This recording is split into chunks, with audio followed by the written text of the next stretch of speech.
이 사도행전 15장의 말씀은 초대교회가 세워진 이후에 처음으로 공회의가 열렸다라는 점에서 교회사적인 큰 의미를 담고 있습니다.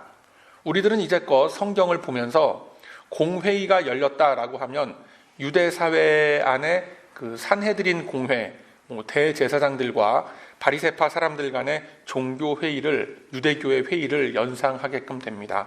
그런데 이제 성경의 관점과 등장하는 인물들의 배경을 보면 유대 사회에서부터 교회 공동체로, 유대교 지도자들의 모습으로부터 교회 지도자들의 모습으로 점점 변하고 있다는 것을 우리가 놓쳐서는 안 됩니다.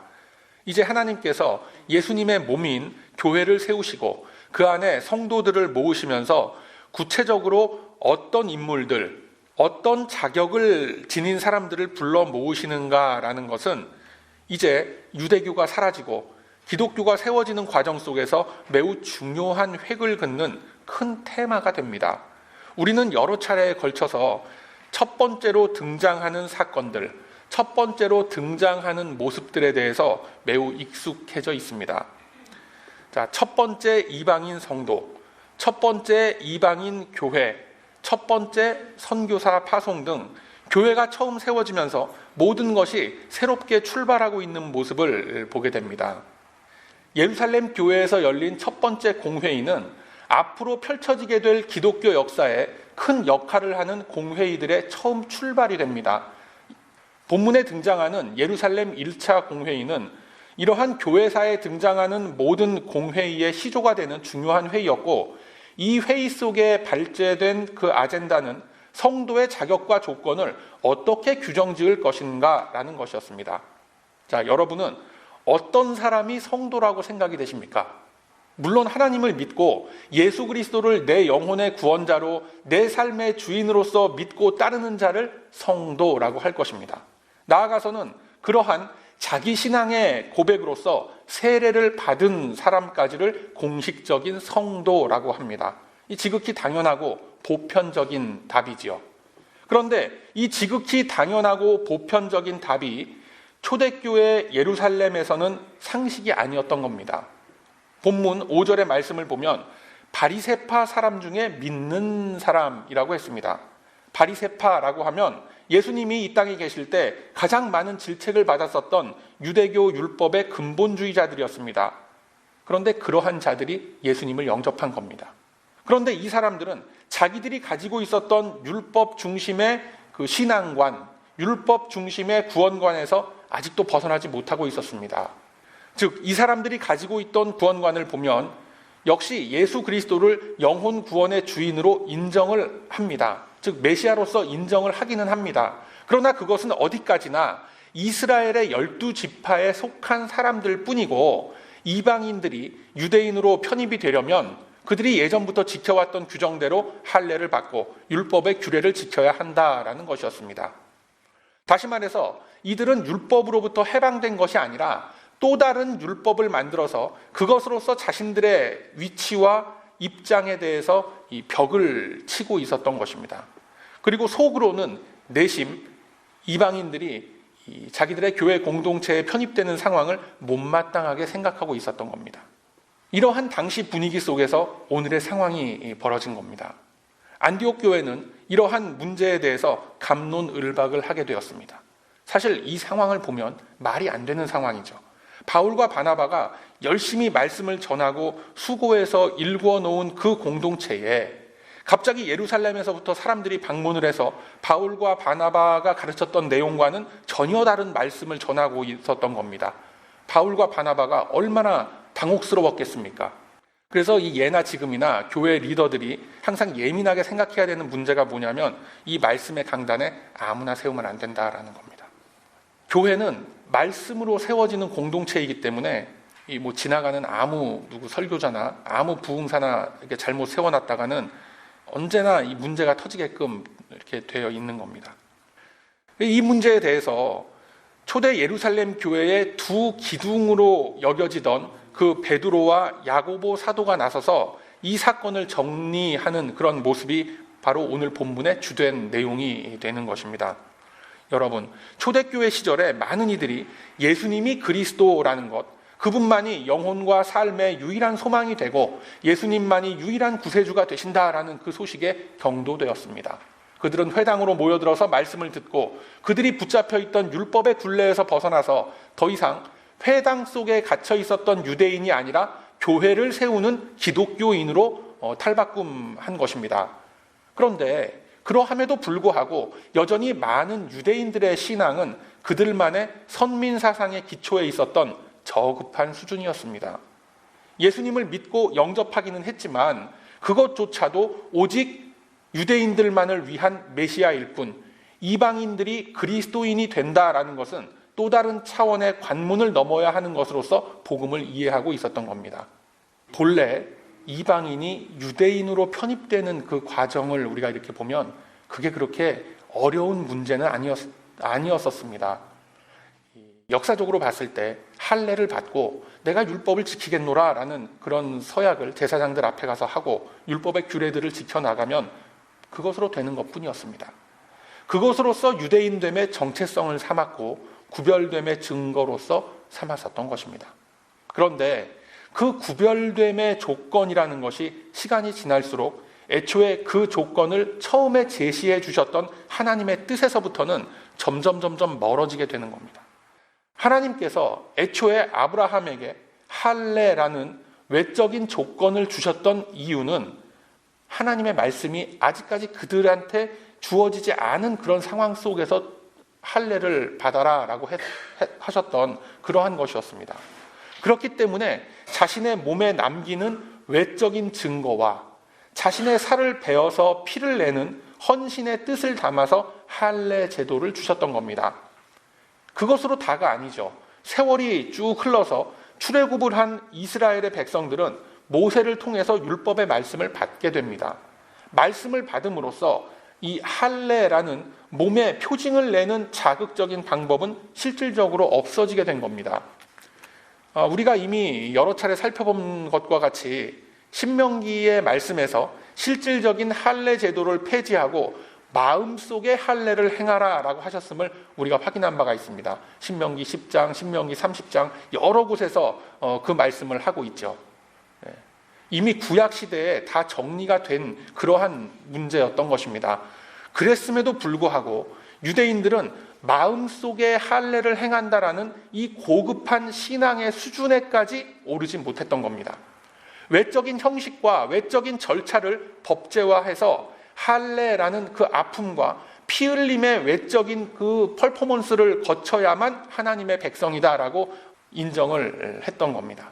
그런데 참으로 재미있는 것이 뭐냐면 이미 구약의 시절, 그 신명기 말씀이 진행되던 그 시절, 즉 가나안 땅에 입성하기 직전에 하나님이 주신 말씀에서 어떻게 말씀을 하고 계시냐면 이렇게 마음의 할례를 행하라라고 이스라엘 백성에게 말씀을 하셨는데 가나안 정복전쟁 과정에서 순종하지 않는 그 이스라엘 백성에게 다시 말씀을 하십니다.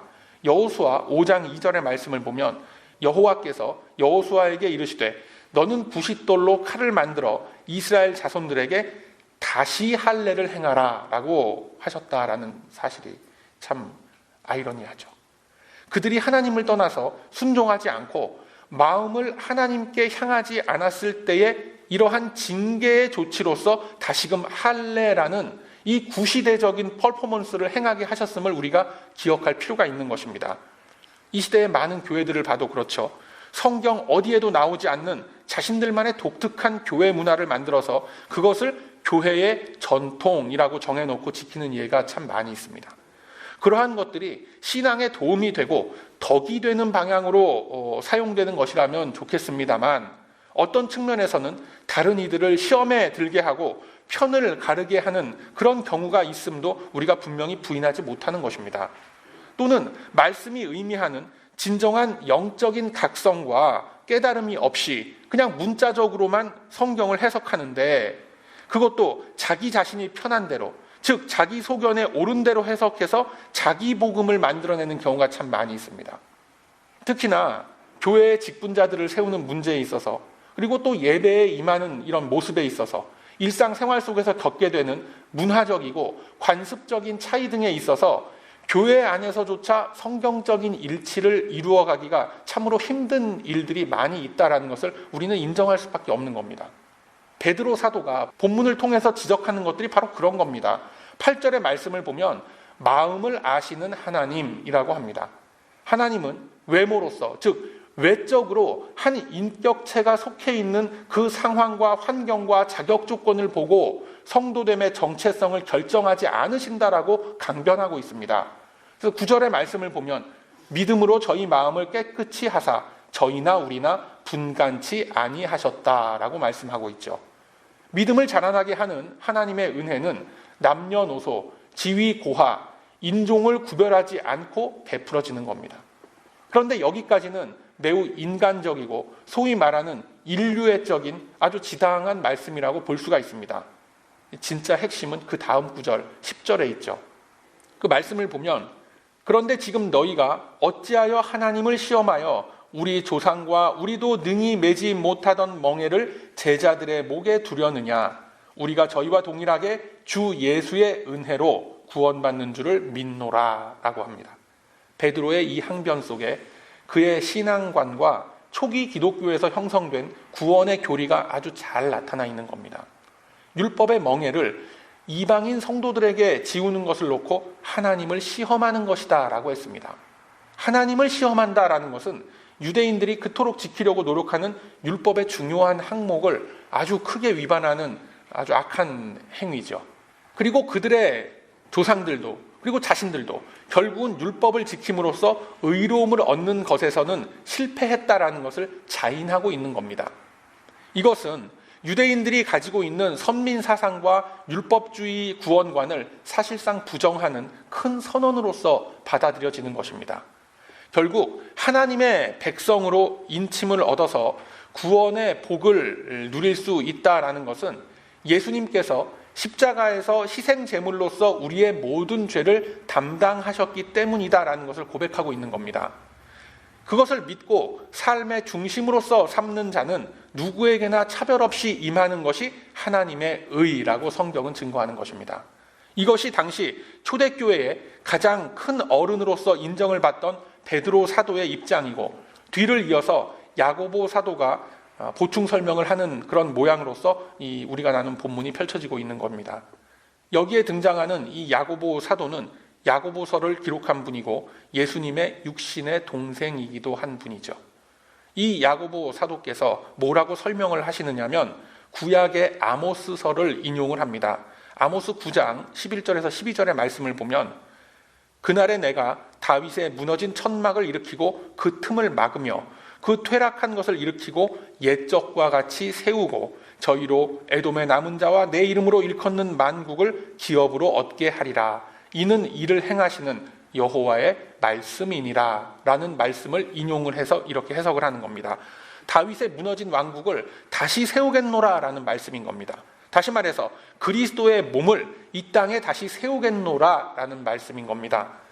야고보 사도는 이 아모스서의 말씀을 유대인들은 물론이고 에돔의 남은 자 하나님의 이름으로 일컬음을 얻게 되는 만국을 하나님께서 다 품으시겠노라 라는 뜻으로 해석을 했습니다.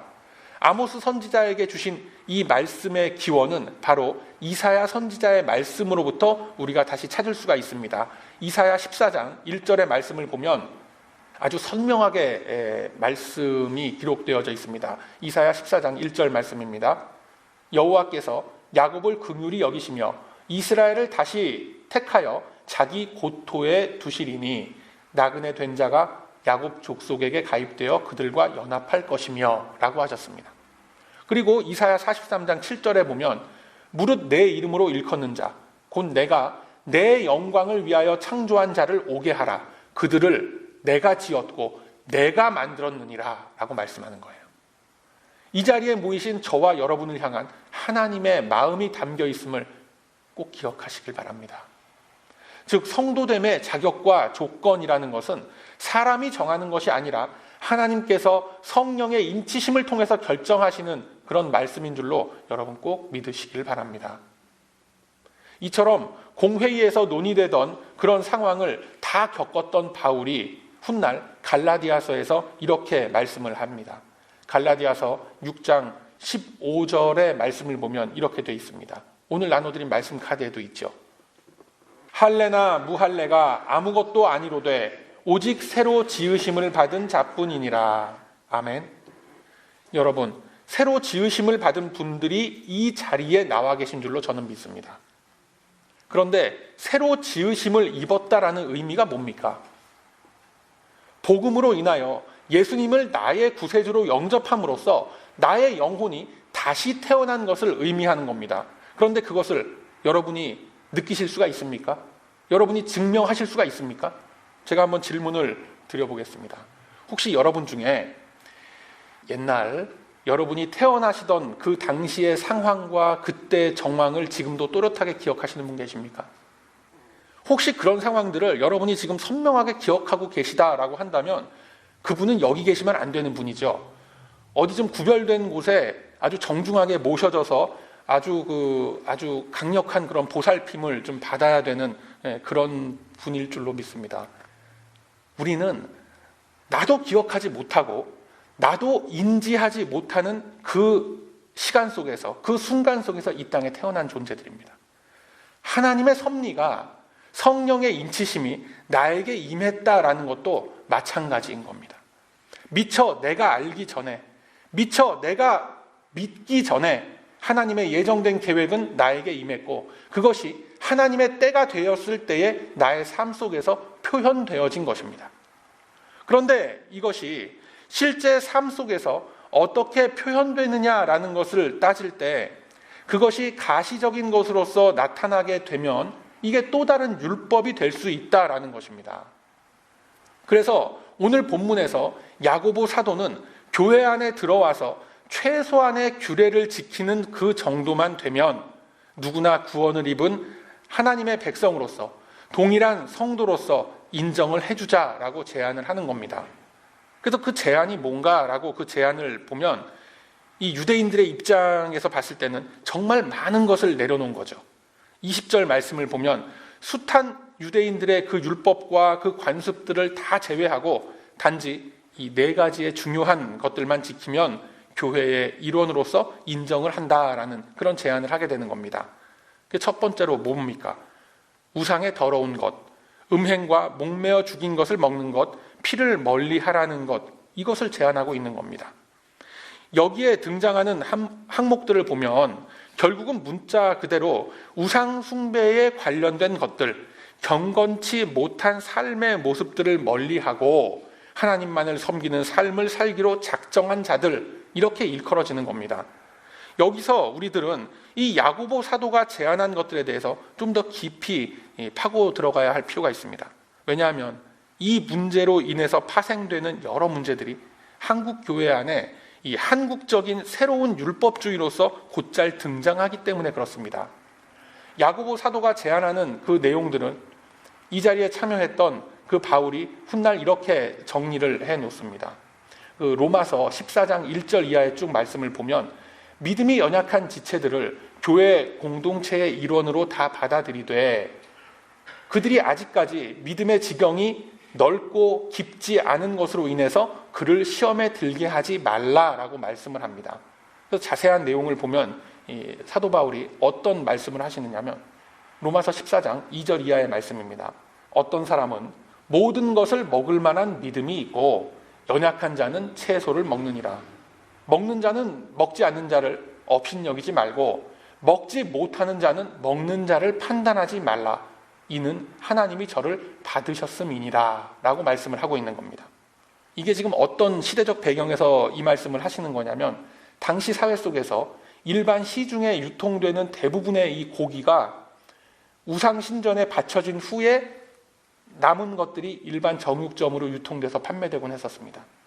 예루살렘 성 아니라면 그렇게까지 큰 문제가 되지 않았을 것이지만 좀만 외곽 지역으로 나가고 더 먼 지역으로 나가게 되면 이 유대인들의 마켓 자체가 규모가 작았기 때문에 예루살렘 성전에서 사용되고 남은 고기를 유대인들의 전체 커뮤니티에서 다 소화하기에는 그 양이 터무니없이 작은 겁니다. 즉 고기를 먹으려면 일반 정육점에 가서 구입을 해야 되는데 이미 로마인들이 섬기는 그 우상신들의 제단 앞에 바쳐진 후에 시중에 유통되었기 때문에 당시 사회 속에서 고기를 사 먹는다라는 것은 결국 우상의 제물을 먹었다라는 것과 동일시가 되었던 겁니다. 자, 그러한 사정이 있었기 때문에 일부 유대인들은 아예 베지테리안으로 그렇게 삶을 살기도 했었고, 또 고기를 먹을 때마다 뭔가 마음 한구석에 이 찜찜한 신앙 양심의 그 가책을 느끼곤 했었음을 지적하고 있는 것입니다. 그러한 문제에 대해서 주님이 어떻게 말씀을 주시느냐면 묻지 말고 그냥 먹어라 라고 말씀하는 겁니다. 왜요?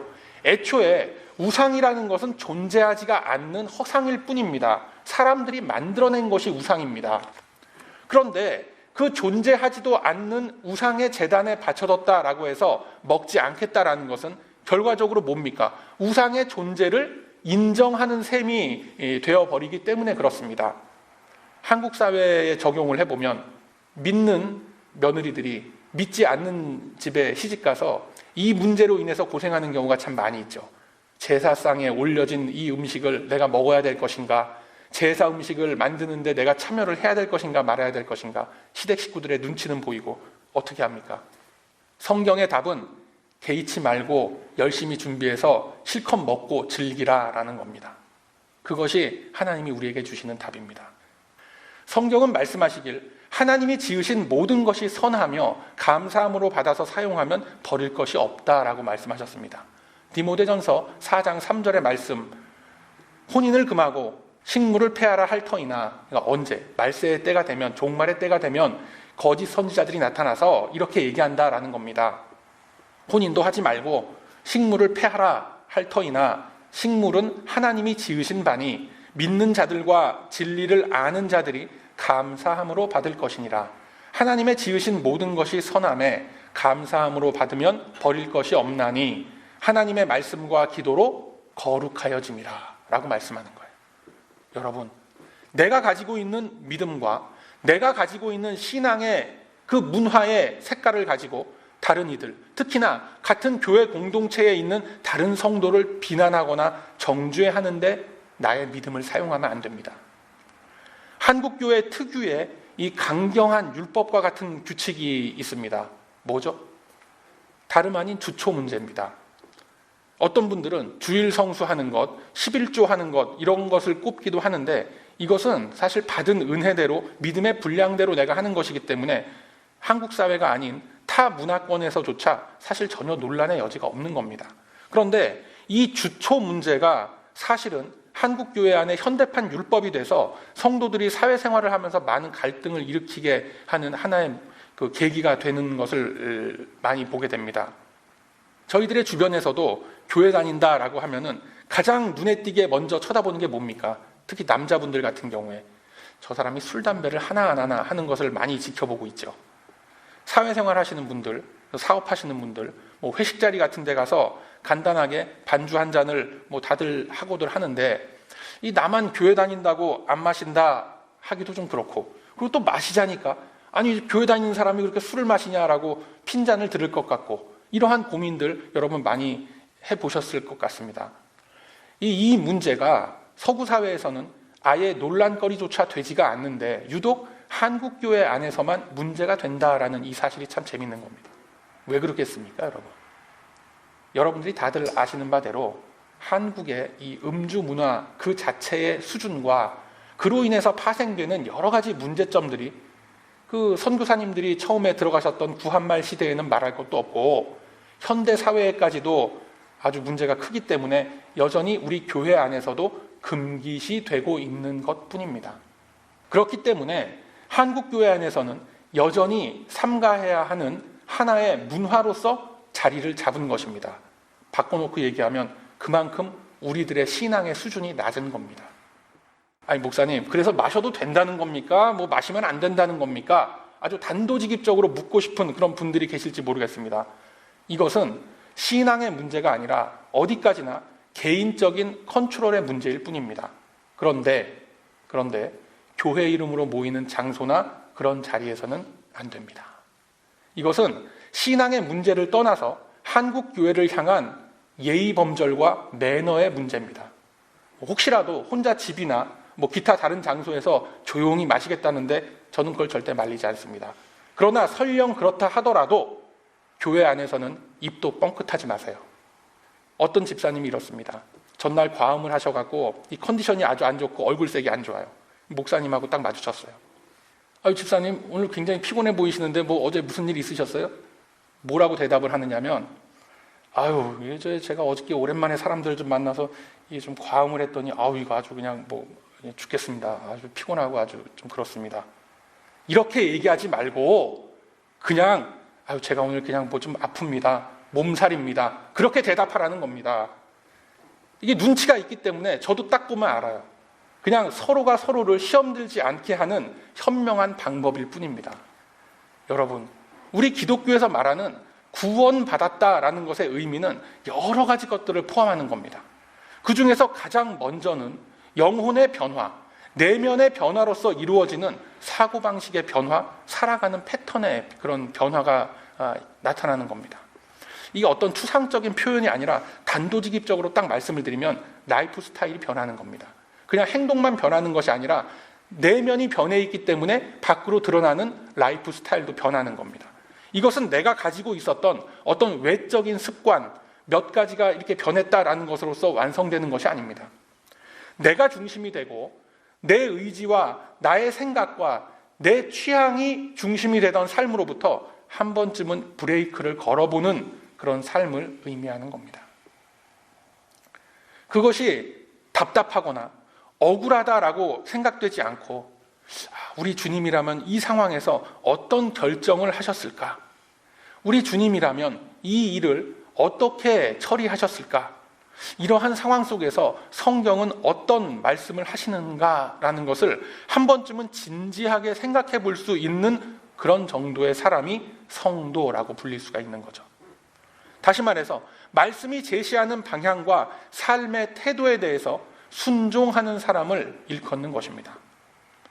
자신이 어찌해야 할지 모를 때 최소한 목회자가 권면하는 방법을 따를 수 있는 사람이 구원받은 성도의 범주에 들어간다라고 할 수가 있는 것입니다. 이것은 어떤 무조건적인 복종이나 맹종을 의미하는 것이 아닙니다. 영적인 질서를 교회 공동체 안에서 또 삶 속에서 말씀으로써 회복해 나아가는 그런 자세를 의미하는 것으로 믿으시길 바랍니다. 우리에게 주어진 인생 속에서 하나님 말씀에 의한 이 영적 질서를 잡아가는 태도를 보여보라라는 것입니다. 이 사실이 초대교회에서는 우상신전을 기웃거리지 말고 그를 위하여 죽인 제물도 삼가하라라는 것으로 나타나는 겁니다. 그리고 이 같은 사실은 현대 문화 속에서 여전히 우리들을 우상의 신전으로 내몰고 있는 세속의 가치관과 세속의 기준을 따르지 말고 오직 말씀에 기초한 사고방식과 삶의 패턴을 갖추라라는 것으로 나타나고 있는 것입니다.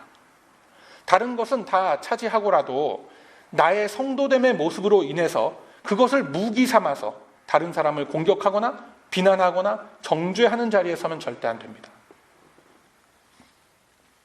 나와는 좀 다른 그런 색깔의 문화와 신앙의 모습을 가졌다라고 해서 나에게 맞추려고 억지로 잡아끌면 결국은 분열과 분쟁으로 빠져들어갈 수밖에 없는 겁니다. 하나님이 원하고 계신 것은 저 사람은 나와 이러이러한 게 많이 다르구나, 우리는 참 많이 다르구나, 이런 거를 밝혀내라는 것이 아닙니다. 신앙 안에서, 믿음 안에서 최소한의 공통점만 있어도 우리 모두는 주 안에서 하나 된 형제 자매다라는 겁니다.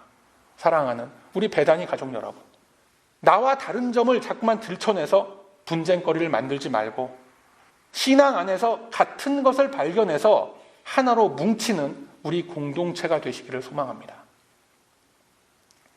이것이 오늘 본문을 통해서, 그리고 예수님의 동생 야고보 사도의 제안을 통해서 하나님이 우리에게 주시는 음성으로 받으시길 바랍니다. 다 압축하면 다 한마디입니다. 우상을 버리고 음행에 빠지지 않고 하나님을 섬기는 자라면 우리는 한 믿음, 한 공동체를 이룬 한 가족이다라는 것입니다. 이 사실을 깊이 마음속에 새기시고 우리들이 속해 있는 이 공동체와 또 우리의 가정들과 우리의 일터에서 그리스도의 모습으로서 버텨내시기를 바랍니다. 오늘 본문 속에 베드로와 이 야고보 사도가 이처럼 포용력 있는 모습을 보일 수 있었던 것은 나에게 베풀어진 구원의 은혜와 사랑이 저 사람에게도 똑같이 베풀어질 것이다 라는 그 믿음이 있었기 때문에 그렇습니다. 이들은 부활하신 예수님을 체험하면서 자신들이 어떠한 자리에서부터 사도로서 부르심을 입게 되었는지를 깨닫게 된 사람들이었습니다. 저와 여러분 또한 우리가 얻은 구원의 확신과 믿음의 성장을 위한 이 은혜를 어떻게 받게 되었는가라는 것을 기억하신다면 다른 사람들의 허물과 다른 이들의 죄를 찾아서 번쩍번쩍하던 그 눈을 이제는 내 자신을 향해서 돌리시길 바랍니다. 겸손한 마음으로 나의 나됨은 오직 주님의 은혜였노라는 그 사도 바울의 고백이 나의 고백이 될 때에 주님께서 친히 만들어 가시고 빚어 가시는 내 속사람의 모습은 나도 모르는 사이에 점점 우리 예수 그리스도의 형상을 닮아가게 될 것입니다. 그래서 이 믿음을 품고 우리 앞에 한 주간 펼쳐지는 또 다른 이 세상 속 삶의 공간 속에서 당당하게 승리하시는 우리 모두가 다 되시길 바랍니다. 그러함으로 이제는 주께서 우리들을 긍휼히 여겨주신 것과 같이 나와 다른 처지와 환경과 문화 배경 속에 있는 형제들을 한 믿음 안에서 품고 포용함으로써 우리의 성도됨이 오직 하나님의 은혜로 이루어진 것이었음을 증명해내는 저와 여러분의 거룩한 삶이 다 되시길 이 아침에 주님의 이름으로 축원드립니다.